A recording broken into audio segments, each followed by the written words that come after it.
আমরা দেখতে দেখতে জয়কুলেট বুয়েট পদার্থবিজ্ঞান থেকে ফিজিক্স সেকেন্ড পেপারে চ্যাপ্টার 10 এ পৌঁছে গেছে। চ্যাপ্টার 10 এ হচ্ছে কি সেমিকন্ডাক্টর এবং হচ্ছে তোমার ট্রানজিস্টর, ঠিক আছে? তাহলে সেমিকন্ডাক্টর আর হচ্ছে ইলেকট্রনিক্স। তো সেমিকন্ডাক্টরের বিষয়টা হচ্ছে কি যে অর্ধপরিবাহী, রাইট? তাহলে সেমিকন্ডাক্টর আর হচ্ছে তোমার যে ইলেকট্রনিক্স পার্টটা আসলে খুব বেশি ইন্টারেস্টিং। কারণ তোমরা যখন যারা হচ্ছে ট্রিপল ই নিয়ে পড়বা, তারপর ইইটি নিয়ে পড়বা, ইসিই নিয়ে পড়বা, ইলেকট্রনিক কেমিক্যাল টেলিকমিউনিকেশন ইঞ্জিনিয়ারিং, ঠিক আছে? তো ইটিই, তারপর ইলেকট্রিক্যাল এন্ড ইলেকট্রনিক্স ইঞ্জিনিয়ারিং, তাদের জন্য আসলে এই চ্যাপ্টারটা খুব বেশি ইন্টারেস্টিং। কারণ এখানে আসলে ওরা কি করে যে ওরা যারা আসলে খুব কোর ইন্টারেস্ট থাকে এবং বইটা যারা আসলে খুব ম্যারিটোরিয়াস, যারা প্রথম দিকে যাদের হচ্ছে পজিশন থাকে, তারা আসলে ইলেকট্রিক্যাল পড়ে।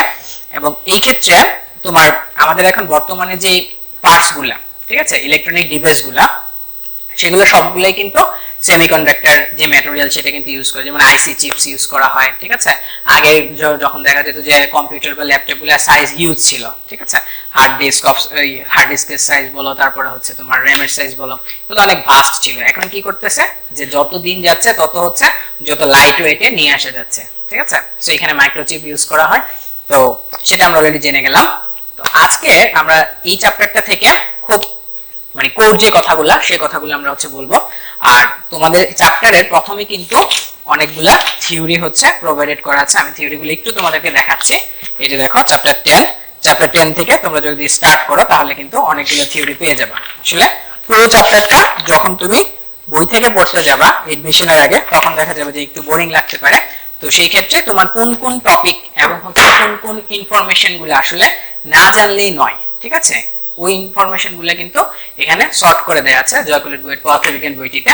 সো জয়কুলেট বুয়েট পদার্থবিজ্ঞান বইটি যারা আসলে লিখছে তারা কিন্তু বুয়েটের মনে করো যে অনেক ব্রিলিয়ান্ট স্টুডেন্ট, ঠিক আছে? যারা ইলেকট্রিক্যালে বা যারা সিএসসি তে পড়ে, সিভিলে পড়ে, ঠিক আছে? ওরা কিন্তু এই বইটাকে অ্যাকুমুলেট করেছে। তো তারা যখন আসলে বইটা লিখতে গেল তখন আসলে ওরা কিন্তু অনেক কিছু চিন্তা করেই লিখছে, যেটা আসলে তোমাদের জন্য ফ্রুটফুল হবে।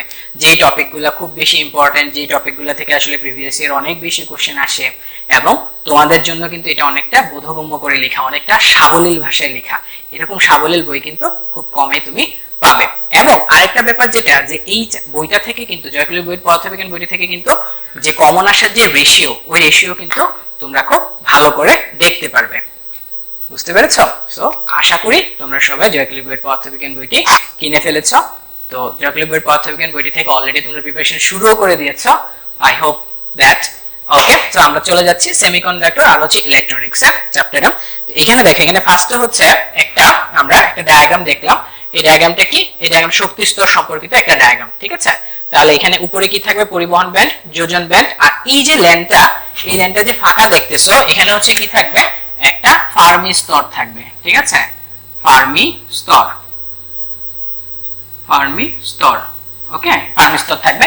এইটার উপরে বেসিস করে কিন্তু আমরা সংজ্ঞা করতে পারি যে হচ্ছে যে এই পরিবহন যোজন ব্যান্ডের যে আসলে যে তার যে গ্রাফটা, এই গ্রাফটা থেকে কিন্তু আমরা এগুলা সংজ্ঞায়িত করতে পারি। অন্তরক পদার্থের সংজ্ঞায়িত করতে পারি, তারপর পরিবাহক কন্ডাক্টরের সংজ্ঞায়িত করতে পারি, তারপর সেমিকন্ডাক্টর যে অর্ধপরিবাহী কেমন হতে পারে সেটা হচ্ছে আমরা সংজ্ঞায়িত করতে পারি। তারপরে দেখো, এই সেমিকন্ডাক্টরের ক্ষেত্রে যদি এনার্জি গ্যাপের মানটা কি হয়? 1.1 ইলেকট্রন ভোল্ট থেকে কম হবে এবং 0.025 ইলেকট্রন ভোল্টের তুলনায় বেশি হবে। এখন মনে করো এমসিকিউ তে আসলো যে যোজন ব্যান্ড এবং হচ্ছে পরিবহন ব্যান্ডের মধ্যে ইলেকট্রন ভোল্ট হচ্ছে ধরো 2.3 ভোল্ট, 2.3 ইলেকট্রন ভোল্ট। এখন দিয়ে বললো এটা কি আসলে সেমিকন্ডাক্টর নাকি কন্ডাক্টর নাকি হচ্ছে তোমার ইনসুলেটর? সো তুমি খুব ইজিলি অ্যানসার করতে পারবা, ঠিক আছে? সো এরকম অনেক শর্টকাট কিন্তু জয়কুলেট বুয়েট পদার্থবিজ্ঞান বইটিতে দেয়া আছে। তো তোমরা যখন চ্যাপ্টারটা শুরু করবা তখন কি করবা? বইটা হাতে নেবা এবং ফার্স্টের দিকে যে ইম্পর্টেন্ট কথাগুলো এগুলো একবার জাস্ট হচ্ছে স্কিম থ্রো করলে হয়ে যাবে, ঠিক আছে? আচ্ছা, তারপরে দেখো যে ট্রানজিস্টরের যে কথাবার্তাগুলো আছে, এখানে হচ্ছে কি BJD transistor, bipolar junction transistor, যেমন হচ্ছে কি সম্মুখমুখী এবং বিপরীতমুখী দুইটা জিনিসই থাকবে। তারপর হচ্ছে জাংশন ফিল্ড ডিফেক্ট ট্রানজিস্টর, তারপর হচ্ছে ইবিজে ট্রানজিস্টর, যেমন হচ্ছে তোমার emitter base junction, collector base junction, ঠিক আছে?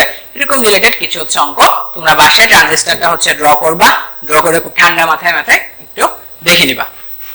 তারপরে দেখো, যখন হচ্ছে আমরা প্রবাহ বিবর্ধন পেতে যাব তখন হচ্ছে আমাকে কি করতে হবে?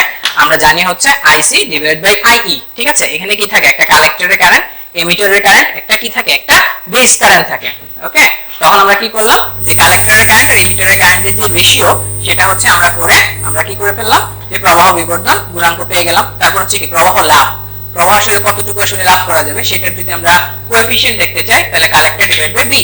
ওকে, তারপরে তুমি যদি এমসিকিউ এর জন্য দেখো যে বি এর মান এবং আলফার মান দেয়া আছে তাহলে তুমি কিভাবে সলভ করবা, তাহলে তুমি এই ইকুয়েশনটা মনে রাখতে পারো 1 by alpha plus 1 by beta equal to 1, এটা মনে রাখতে পারো, বা হচ্ছে তুমি বিটার মান এবং আলফার মান আলাদা আলাদা করে মনে রাখতে পারো। ঠিক আছে, তো আমরা এতক্ষণ এগুলো দেখলাম এবং এই চ্যাপ্টারটা কিন্তু তোমাদের এইচএসসি এর আইসিটি যে চ্যাপ্টার, আইসিটি চ্যাপ্টার 3, আইসিটি বইয়ের চ্যাপ্টার 3 এর সাথে কিন্তু মোটামুটি কোলাবোরেশন আছে, বিকজ অফ কারণ এখানে হচ্ছে কি তোমাকে যে সংখ্যার যে ট্রান্সফরমেশন গুলা, ঠিক আছে, যেমন হচ্ছে বাইনারি থেকে তুমি অক্টাল, তারপর অক্টাল থেকে হেক্সাডেসিমাল, এগুলো যে ট্রান্সফরমেশন গুলো এগুলো কিন্তু দেয়া আছে এই চ্যাপ্টারে। সো তোমরা আইসিটির সাথেও কিন্তু অনেকখানি পড়ে ফেলছো, বুঝতে পারছো?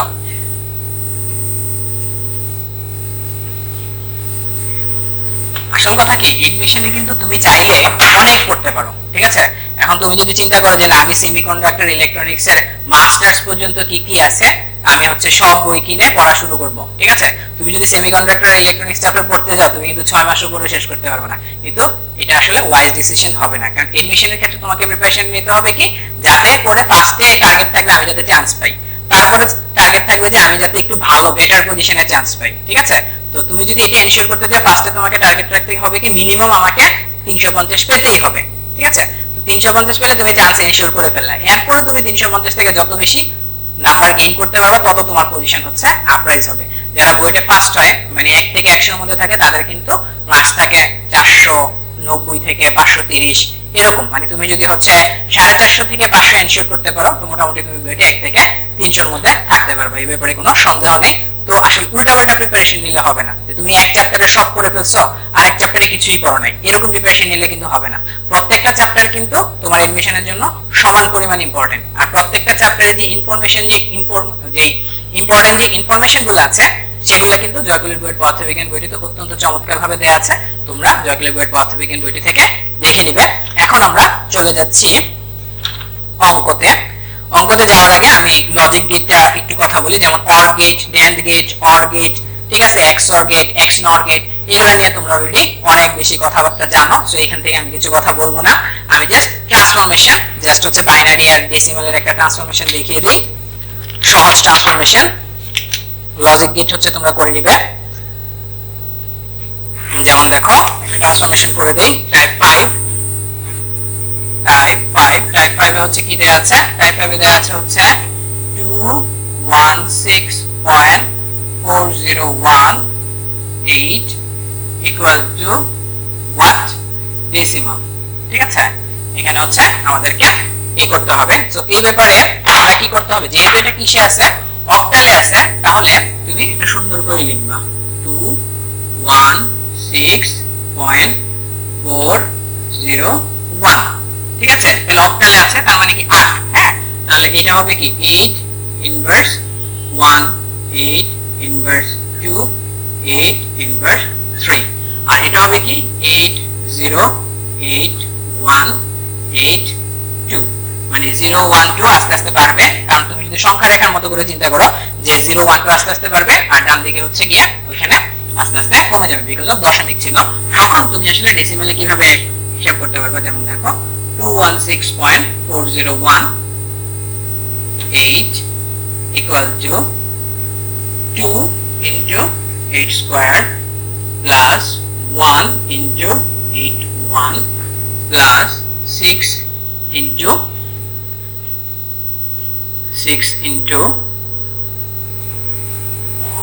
8 0, তারপরে হচ্ছে তুমি চলে যাবে হচ্ছে কিসে, যে 4 ছিল তাহলে হচ্ছে plus 4 into 8 inverse 1 plus 8 0 into 8 inverse 2 plus 1 into 8 inverse 3।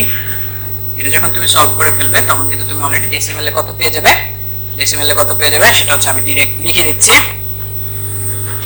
142.50195312, it would be the decimal। এখন তুমি ডেসিমাল থেকে বাইনারিতে কনভার্ট করতে পারো, ঠিক আছে। সো তারপর হচ্ছে কি হেক্সাডেসিমাল থেকে তুমি বাইনারিতে যেতে পারবা, হেক্সাডেসিমাল থেকে ডেসিমেলে যেতে পারবা, আবার অক্টাল থেকে ডেসিমেলে যেতে পারবা। এগুলো তোমরা আইসিটি চ্যাপ্টার 3 তে কিন্তু অনেক বেশি করেছো, ঠিক আছে? সো এই ব্যাপার নিয়ে আর খুব বেশি কথা বললাম না। আরেকটা হচ্ছে যখন তুমি বাইনারি আসলে গুণ করবা তখন ফার্স্টের ক্ষেত্রে দেখো, যেমন মনে করো 1 1 0 1 1, ঠিক আছে? তারপর হচ্ছে 0 1 1 0 1, সেটা তোমাকে বাইনারি গুণ করতে বলছে। ফার্স্টে তুমি নরমাল যে সংখ্যা ওই সংখ্যার মতো তুমি ফার্স্টে গুণ করো, ঠিক আছে? গুণ করার পরে তুমি যে আউটপুটটা পাবা, যেমন দেখো 1 1 0 1 1, এটা ফার্স্টে গুণ করলাম। তারপরে 0 দিয়ে গুণ করলে 1 2 3 4 5, এখানে 5টা আছে। তারপর হচ্ছে এখানে বাদ, তারপরে তুমি 1 দিয়ে গুণ করলাম 1 1 0 1 1, তারপর হচ্ছে কি আবার 1 দিয়ে গুণ করলাম 1 1 0 1 1, তারপর হচ্ছে কি তারপরে 0 দিয়ে গুণ করলে সব 0 হয়ে যাবে। 1 2 3 4 5। তারপর এখন ফার্স্টে তুমি কি করলে, যে জাস্ট নরমাল সংখ্যার মধ্যে তুমি গুণ করে ফেললা। তারপরে এখন তুমি বাইনারি যোগ করো, ঠিক আছে? যে 1 থাকলে কি হবে, 1 0 থাকলে কি হবে, 0 0 1 থাকলে কি হবে, 1 1 0 থাকলে কি হবে, এটা জাস্ট তখন তোমার হচ্ছে বাইনারি যোগ, ঠিক আছে? সো টাইপ 5 আমাদের শেষ। তারপরে হচ্ছে আমরা কি করব, আমরা হচ্ছে এখান থেকে টাইপ ওয়াইজ কিছু অঙ্ক দেখব। টাইপ ওয়াইজ অঙ্ক দেখো, ফার্স্টের ক্ষেত্রে হচ্ছে কি টাইপ 1। টাইপ 1 কি নিয়ে কথা বললো? টাইপ 1 হচ্ছে আলফা আর বিটা নিয়ে কথা বলছে, ঠিক আছে? তাহলে আলফা বিটার জন্য আমাকে কি জানতে হবে? 1 by alpha plus 1 by beta equal to 1। আমি এটা জেনে গেলাম, এক নাম্বার। তারপরে আমি চাইলে কিন্তু আমি ডাইরেক্ট আলফার মান বের করতে পারি উইথ রেসপেক্ট টু বিটা, আবার বিটার মান বের করতে পারি উইথ রেসপেক্ট টু আলফা, ঠিক আছে? এখান থেকে তোমাকে কি বের করতে বলছে, যে তোমাকে ফার্স্টে এক নম্বরে হচ্ছে দেখাতে বলেছে এক্সারসাইজ 1। এক্সারসাইজ 1 এ তোমাকে দেখাতে বললো কি find beta equal to alpha by alpha by 1 minus alpha, ঠিক আছে? এটা তোমাকে দেখাতে বলেছে, ঠিক আছে? তাহলে ফার্স্টে তুমি শুরু করো। তুমি জানো কি, তুমি জানো হচ্ছে বিটা ইকুয়াল টু হচ্ছে কি IC ডিভাইডেড বাই IB, ঠিক আছে? তারপরে তুমি কি হচ্ছে বিটার মান বের করতে হবে। দেখো এখান থেকে আমরা কি করতে পারি, আমরা আলফা দিয়ে কাজ করতে হবে। তাহলে আলফার জন্য আমাকে কি জানতে হবে? আলফার জন্য কিন্তু আমাকে ই বের করতে হবে, রাইট? তাহলে সেখান থেকে যদি আমি IC লিখে দিলাম, আর IB আমি জানি হচ্ছে IE equal to IC plus IB, clear? তাহলে সেখান থেকে কিন্তু আমি IB ইকুয়াল টু হচ্ছে IC minus IB equal to হচ্ছে IE মাইনাস IC, সেটা করে ফেলবো। তাহলে সেখান থেকে দেখো IE মাইনাস IC, ক্লিয়ার? আচ্ছা, তারপরের লাইন হচ্ছে beta, beta equal two IC আমি জেনে গেলাম, রাইট? IE minus IC। এখন আমার কাজ হচ্ছে আমি যদি আলফা বের করতে যাই তখন আমাকে কি জানতে হবে? IC ডিভাইডেড বাই IE, এটা হচ্ছে কি আমার আলফার মান। তাহলে আমি সেখানে কি করব? IE দ্বারা সব ডিভাইড করে দেব। তাহলে IE minus IC divided by IE, ঠিক আছে? যখন আমি IE দ্বারা ডিভাইড করে দিলাম তখন হচ্ছে আমার এখানে কিন্তু অটোমেটিক আলফা চলে আসছে, আর এখানে হচ্ছে 1 মাইনাস IC বাই IE। তাহলে সেখান থেকে কিন্তু আমি এবারে পেয়ে যাই alpha divided by 1 minus alpha. সুন্দর করে কিন্তু আমি এটা প্রমাণটা করে ফেলতে পারলাম যে beta equal to alpha divided by 1 minus alpha, ঠিক আছে? এরকম কিছু শর্টকাট প্রমাণ কিন্তু তোমার পরীক্ষাতে আসলে জানা থাকতে হবে। এবং অনেকগুলো শর্টকাট সম্পর্কিত যে বই, সেটা হচ্ছে জয়গুলির বই পদার্থবিজ্ঞান বই। এখানে প্রত্যেকটা চ্যাপ্টারে কিন্তু অত্যন্ত ভালোভাবে দেয়া আছে, বিকজ অফ কারণ এই চ্যাপ্টারটা পড়ার আগে কিন্তু অনেক বেশি অ্যানালাইসিস করে প্রিভিয়াস ইয়ারে কি কি আসছে ওগুলো কিন্তু চিন্তা ভাবনা করে আসলে এই চ্যাপ্টারটা একুমুলেট করা হয়েছে। টাইপ 2 তে হচ্ছে কি রোধ রিলেটেড, মানে রেজিস্ট্যান্স রিলেটেড, ঠিক আছে? রেজিস্ট্যান্স রিলেটেড, রেজিস্ট্যান্স রিলেটেড এর ক্ষেত্রে আমাদের দেখো কি দেয়া আছে, যে পিএন জাংশন দেয়া আছে, তার ভোল্টেজ দেয়া আছে, ভোল্টেজ হচ্ছে 2.2 ভোল্ট, ওকে? তারপরে দেয়া আছে হচ্ছে তুমি 2.2 ভোল্ট থেকে তুমি ইনক্রিজ করলা, ইনক্রিজ করে তার ভোল্টেজ কত করে ফেললা, 2.35 ভোল্ট করে ফেললা। এতে তার আই হচ্ছে 300 মিলি অ্যাম্পিয়ার হচ্ছে কি হলো বৃদ্ধি পেয়ে গেল। এখন তোমাকে বের করতে হবে তার গতীয় জাংশনের রোধ কত। তাহলে আমরা জানি যে নরমাল ভি ইকুয়াল টু আমরা জানি হচ্ছে আই আর, ঠিক আছে। তো এখানে চিন্তা করো, তাহলে ডেল ভি ইকুয়াল টু হচ্ছে ডেল আই ইনটু আর, তাহলে আর ইকুয়াল টু হচ্ছে del V divide by del I. তাহলে ডেল ভি কিভাবে বের করবা? ডেল ভি হচ্ছে 2.35 থেকে 2.2 বাদ দিয়ে দাও, 2.35 মাইনাস 2.2 এটা বাদ দিয়ে দিলা, 300 মিলি অ্যাম্পিয়ার ছিল, তাহলে 300 ইনটু 10 ইনভার্স 3, তাহলে সবকিছু করে তুমি কিন্তু আর এর মান গ্যাদার করে ফেললা, which is 2.05 ওহম, ঠিক আছে। এটা তুমি ডিরেক্ট হচ্ছে বের করে ফেললা। তাহলে গতীয় রিলেটেড যে রোধ রিলেটেড যে প্রবলেম সেটা হচ্ছে তুমি করে ফেললা। তারপর দেখো আমরা চলে যাব হচ্ছে টাইপ 3 তে। টাইপ 3 তে হচ্ছে কি I equal to IS E V N into VT এই রিলেটেড প্রবলেম, ঠিক আছে। আচ্ছা, N into VT minus 1, তাহলে আমরা I জেনে গেলাম, I equal to I not, okay fine. তাহলে এই হচ্ছে আমাদের এই রিলেটেড প্রবলেম। তাহলে এটা আমাদের কখন লাগবে? যখন হচ্ছে আমি সেমিকন্ডাক্টর রিলেটেড অঙ্ক করতে যাব তখন হচ্ছে আমার এটা লাগবে। দেখো এক্সারসাইজ 1টা হচ্ছে দেখাচ্ছি। এক্সারসাইজ 1 কি দেয়া আছে? ডায়োডে হচ্ছে কত ভোল্টেজ ক্রিয়েট হয় সেটা অলরেডি মান দেয়া আছে। তো ভি এর মান দেয়া আছে, ভি এর মান হচ্ছে 0.6 ভোল্ট। তারপরে হচ্ছে তার প্রবাহ মাত্রা দেয়া আছে I equal to 2 micro ampere দেয়া আছে। তারপর হচ্ছে কক্ষ তাপমাত্রায় তুমি যদি 27 কেলভিন হচ্ছে এনশিওর করো তাহলে তার তড়িৎ প্রবাহ কেমন হবে সেটা আসলে তোমাকে বের করতে হবে, মানে রুম টেম্পারেচারে, রুম টেম্প, ঠিক আছে। রুম টেম্পে তোমার কি হবে তড়িৎ প্রবাহ? তাহলে I equal to I not E V by N VT, ঠিক আছে, মাইনাস 1, ওকে। তাহলে সেখান থেকে তুমি কাজ করে টোটালটা মান বের করে ফেলবা। তাহলে আমরা যদি হচ্ছে ফার্স্টে V divided by N VT এই মানটা হচ্ছে আমরা যদি আলাদা করতে চাই তাহলে কিন্তু সেখান থেকে আমরা পেয়ে যাবো হচ্ছে 11.59 পাওয়ার পরে তুমি জাস্ট এখানে বসিয়ে দিবা, তখন কিন্তু তুমি I এর মান পেয়ে যাবা। I ইকুয়াল টু হচ্ছে তখন 2 ইনটু 10 ইনভার্স 6 মাইক্রো অ্যাম্পিয়ার ছিল, আর এটা ছিল হচ্ছে e to the power 11.59 minus 1। এটা ডিরেক্ট ক্যালকুলেট করলে তোমার মানটা চলে আসবে 216 মিলি অ্যাম্পিয়ার, ঠিক আছে। তাহলে ফার্স্টে তাহলে 17-18 তে কি দেয়া আছে? 17-18 তে দেয়া আছে হচ্ছে যে বিবর্ধকের প্রবাহ লাভ, ঠিক আছে। তাহলে বিবর্ধকের প্রবাহ লাভ এটা কি আলফা না বিটা? আলফা হচ্ছে প্রবাহ বিবর্ধন গুণাঙ্ক আর প্রবাহ লাভ হচ্ছে বিটা, ঠিক আছে। তাহলে কোশ্চেনে কিন্তু তোমরা কি করবা যে ফার্স্টে ধরো একটা কোশ্চেন দেখলা, ঠিক আছে, এখন তুমি আসলে বুঝতে পারতেছো না তুমি আসলে কোন সূত্রে অ্যাপ্লাই করবা, তখন তুমি সুন্দর করে আসলে কোশ্চেনে কি কি ডেটা প্রোভাইডেড ওইটা তুমি লিখলা, লিখে তুমি এই চ্যাপ্টারের কোন কোন সূত্র জানো, ঠিক আছে। তুমি যদি ভালো করে প্রিপারেশন নাও এবং ভালো বই থেকে প্রিপারেশন নাও তুমি কিন্তু খুব তাড়াতাড়ি হিট করতে পারবা যে আসলে আমি এই সূত্র জানি এই রিলেটেডের জন্য। তাহলে দুইটা বা তিনটা সূত্র রিকল করলে কিন্তু তুমি তখন অঙ্কটার কাছাকাছি চলে যেতে পারবা। আরেকটা ব্যাপার হচ্ছে কি বইটা কিন্তু পার্শিয়াল মার্কিং থাকে, তো কোন অঙ্ক আসলে ছেড়ে আসার দরকার নেই। যদি তোমার হাতে টাইম থাকে তাহলে তুমি অবশ্যই যতটুকু পারো অতটুকু করে দিয়ে আসবা, কারণ 1-1 বা 2-2, ঠিক আছে, বা 3-4 নাম্বার এরকম করেই কিন্তু তোমার অনেকগুলো নাম্বার পরে দেখবে যে একসাথে হয়ে তোমার পজিশনটা অনেক আগে চলে আসবে। তাহলে সেখান থেকে বিটার মান হচ্ছে 70। তারপর হচ্ছে কি নিঃসারক প্রবাহ মানে হচ্ছে কি এমিটিং হচ্ছে 8.8 মিলি অ্যাম্পিয়ার। তারপর হচ্ছে কি তাহলে তোমাকে কিসের মান বের করতে বলছে? তোমাকে বের করতে বলছে কালেক্টিভের কত হবে এবং হচ্ছে তোমার বেজের ফ্লো কত হবে, ঠিক আছে। এই দুইটা জিনিস বের করতে বললো।